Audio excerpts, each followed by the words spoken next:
Hello everyone. So I hope कि आप सब बहुत अच्छे होंगे और अपने चैप्टर्स को कंटिन्यू कर रहे होंगे। और अगर आपको कोई डाउट हो तो प्लीज़ कमेंट बॉक्स में पूछ सकते हैं आप मुझे, ठीक है। तो चलिए बिना देर करे हुए आज के चैप्टर को, जो हमारा चल रहा था चैप्टर 5, उसको कंटिन्यू करते हैं, ठीक है।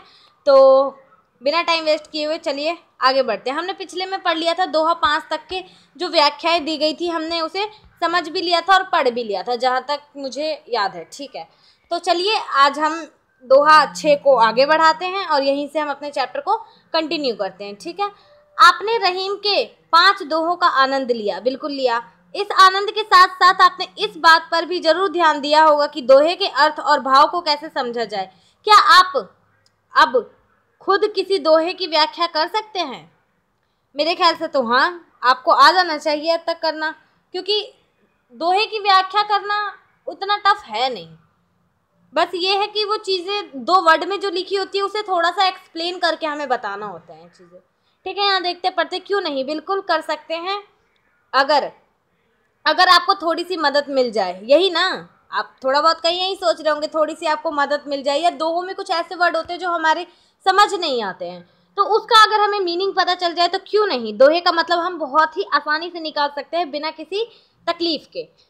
तो फिर हो जाइए तैयार और एक बार दोहा संख्या 6 को पढ़ डालिए। मूल पाठ में शब्द के अर्थ तो मिल ही रहे हैं, कुछ आवश्यक संकेत मदद के लिए यहाँ मौजूद है। प्रसंग है काम, पढ़ने और काम निकल जाने पर मनुष्य के व्यवहार में बदलाव। उदाहरण है विवाह में दूल्हे द्वारा सिर पर पहना जाने वाला एक प्रकार का मुकुट, कुछ और कहकर कवि ने व्यवहार को स्पष्ट न करते हुए भी बहुत कुछ स्पष्ट कर दिया।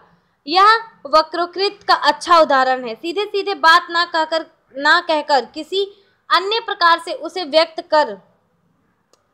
करना वक्रोकृत कहलाता है।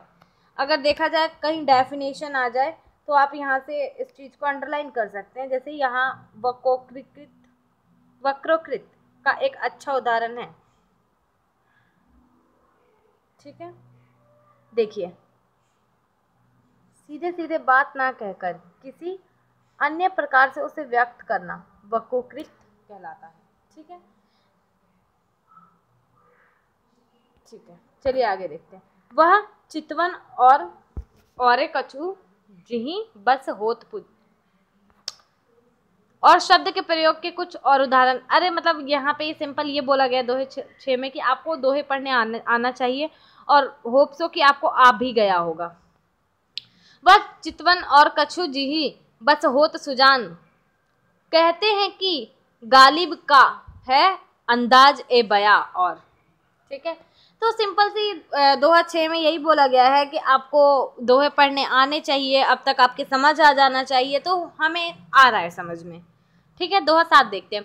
मूल पाठ से दोहा संख्या 7 को शब्दार्थ सहित पढ़िए।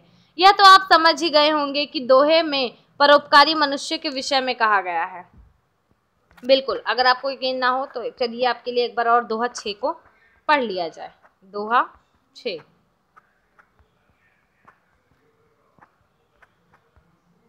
तो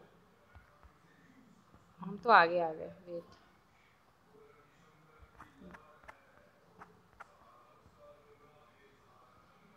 क्या हो रहा है ये, सॉरी।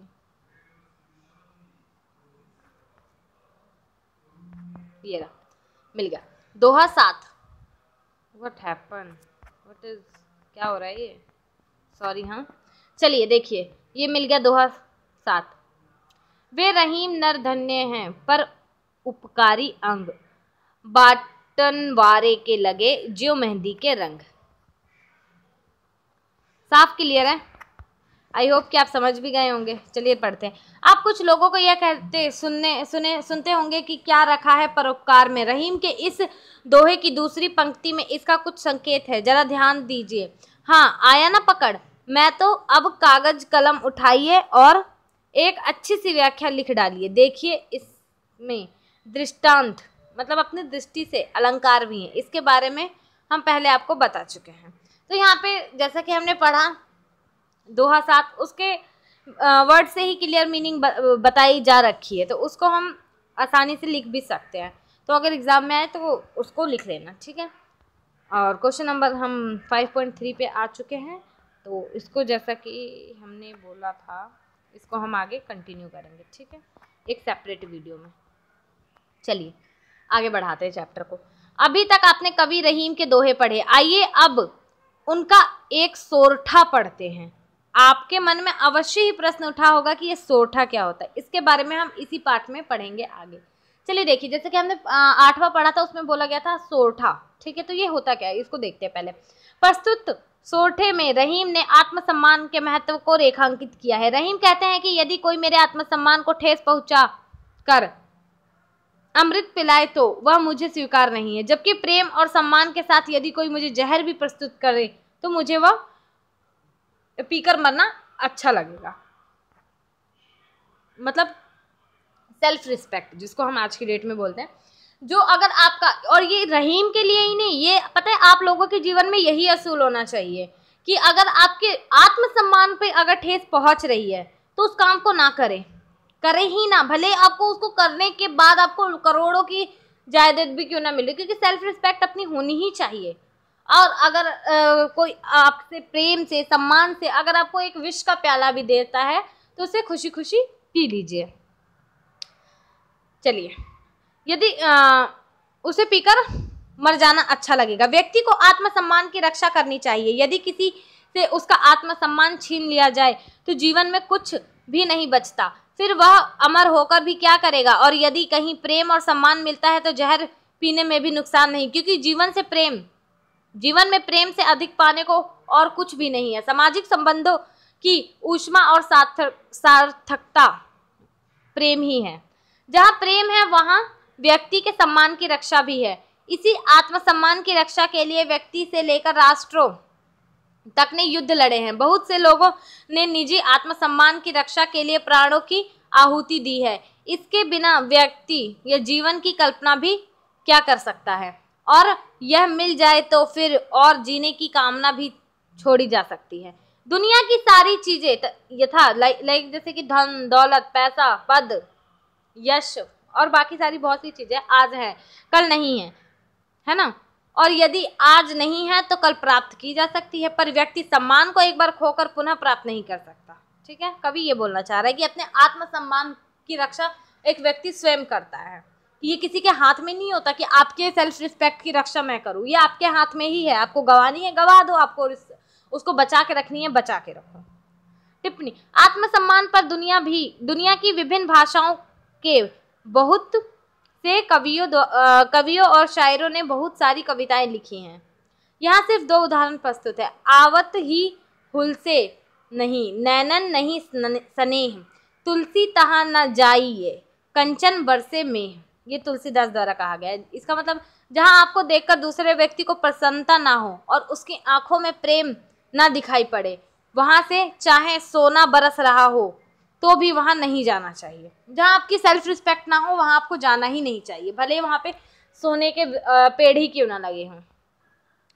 बंदगी में भी वो आजाद और खुदबीर है कि हम उल्टे फिर आए दरे काबा अगर वह ना हुआ। गालिब द्वारा कहा गया। हम भक्ति में भी इतने स्वाभिमानी हैं कि अगर हमारे पहुंचने पर काबे का दरवाजा खुला ना हो तो उल्टे लौट आए। इस सौरठ की दूसरी पंक्ति सुक्ति के रूप में इस तरह प्रचलित है, प्रेम सहित मरिबो भलो जो विष देव बुलाए। मतलब प्रेम के साथ ही मरेंगे भले विष क्यों ना पी जाए। ठीक है, ये है अपना, ये था सुरठो। अगला पढ़ते हैं बरवे, जो हमारा 9वां था प्रसंग। प्रस्तुत बरवे में रहीम ने आतुरता से प्रिय की प्रतीक्षा में रतग हास्य नायिका के मनोभावों का वर्णन किया है। व्याख्या, शाम हो चुकी है, नायिका के पति के घर लौटने का समय हो गया है। वह दिन भर के बिछुड़े अपने प्रिय से मिलने को आतुर है। उसका एक एक पल प्रिय की आहट की प्रतीक्षा में है।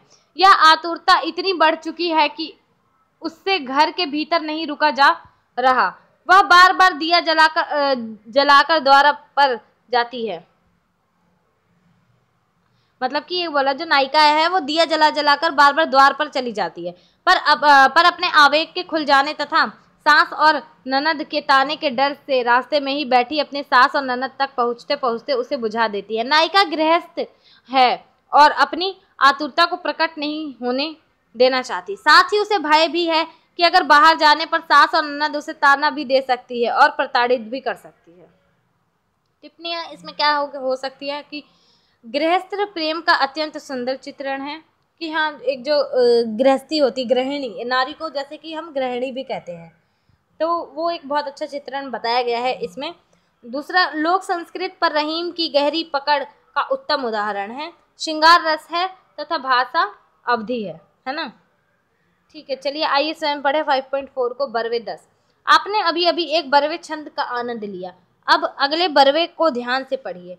शब्द तो सभी समझ में आ ही रहे होंगे। हाँ, बस मानक हिंदी से थोड़ा सा भिन्न रूप है। बोलचाल की अवधि के इस शब्दों का थोड़ा सा प्रयास करते ही आप सभी शब्द समझ जाएंगे। यह भी पहले बरवे की तरह ही गृहस्थ प्रेम का चित्र है। भला क्या करना चाहती है नायिका और उसके या किसके साथ? इन प्रश्नों के उत्तर बहुत स्पष्ट हैं और इन्हीं की व्याख्या की विशेषतः रेखांकित करना है निम्नलिखित। ठीक है, अब ये प्रश्न है जो 5.6 है। तो जैसा कि मैंने बोला, इसको हम कंटिन्यू करेंगे नेक्स्ट पार्ट में, लाइक जो हमारा सेपरेट पार्ट होता है। पता नहीं आज ये क्या हो रहा है कि सॉरी, हाँ, इस disturbance. Oh my God, what is happening. एक मिनट, हाँ, क्या हो रहा है आज ये। ठीक है, यहाँ पे था 5.6। इसका हम एक सेपरेट वीडियो बनाएंगे जिसमें हम इन सारे क्वेश्चंस के आंसर्स को डिस्कस करेंगे। ठीक है, यहाँ पे क्या लिखा है 5.5 में, भाव और शिल्प सौंदर्य। रहीम के प्रत्येक दोहे, सोठे और बरवे के अनूठे भावों का आपने आनंद लिया और उनकी शिल्पगत विशेषताओं से ही आप परिचित हुए। अब आप यहाँ पर अन्य पिछले पाठों के समान कुछ पंक्तियां रहीम के भाव और शिल्प सौंदर्य पर लिखिए। जो भी आपके मन में भाव उत्पन्न हो रहा है, जब भी जो जितना भी आपने पढ़ा है वो यहाँ पे आप लिख सकते हैं। ठीक है, आपको याद है ना, रैदास का पाठ पढ़ते हुए आपने दोहे के बारे में जाना था, बिल्कुल याद है। तुलसी के पाठ में भी आपने कुछ दोहे और साथ में चौपाई पढ़ी थी। अब क्या आप बता सकते हैं कि दोहा किसे कहते हैं? यहाँ लिखिए। ऑफकोर्स सी बात है, दोहा किसे कहते हैं ये आप तो सबको ही पता है। इतने सारे हमने दोहा पढ़ लिए पिछले चैप्टर्स में भी। हम जैसे कि इसमें बताया गया है, रैदास चैप्टर में, तुलसीदास में हमने बहुत सारे दोहे भी पढ़े, उसके मतलब भी निकाले। तो मुझे इतना तो मैं आप लोगों से उम्मीद कर ही सकती हूँ कि आप सब यहाँ पे दोहे की डेफिनेशन और एक दोहा जो भी आपको अच्छा लगे वो एग्जाम्पल के तौर पर यहाँ पे आप लिख दीजिएगा। ठीक है, अब क्या आप बता सकते हैं कि सोठा किसे कहते हैं? आप एक काम कीजिए, रहीम के सोठे को इस प्रकार पढ़िए, पहले दूसरा चरण, फिर पहला, फिर तीसरा, अंत में चौथा। क्या कुछ लगा? जी हाँ, सोठा दोहे का ठीक उल्टा होता है। इसमें भी दो दो चरणों के दल होते हैं, पर दोहे के विपरीत इसके विषर्म अर्थात पहले और तीसरे चरण में 11-11 तथा सम अर्थात दूसरे और चौथे चरण में 13-13 मात्राएं होती है। पहले और तीसरे चरण तुकांत होते हैं। उदाहरण के लिए यहाँ सोठा देखिए, रहीमन मोही न सुहाए, अमी पियवर मान बिन। यहाँ पे देखिए, पहला चरण 11 मात्रा है, दूसरा चरण 13 मात्रा है। यहाँ पे ये हमने पिछले तुलसीदास वाले में शायद पढ़ा था, है ना। दूसरा आगे देखिए, जो विष दे बुलाए मान सहित मरिबो भलो, इसमें भी वही है। ठीक है, तो यहाँ पे नेक्स्ट देखते हैं बरवे छंद में भी दो दो चरणों के दो दल होते हैं, पर 12 + 7 की यति से 19 मात्राएं होती है। अर्थात इसके पहले और तीसरे चरण में 12-12 मात्राएं तथा दूसरे और चौथे में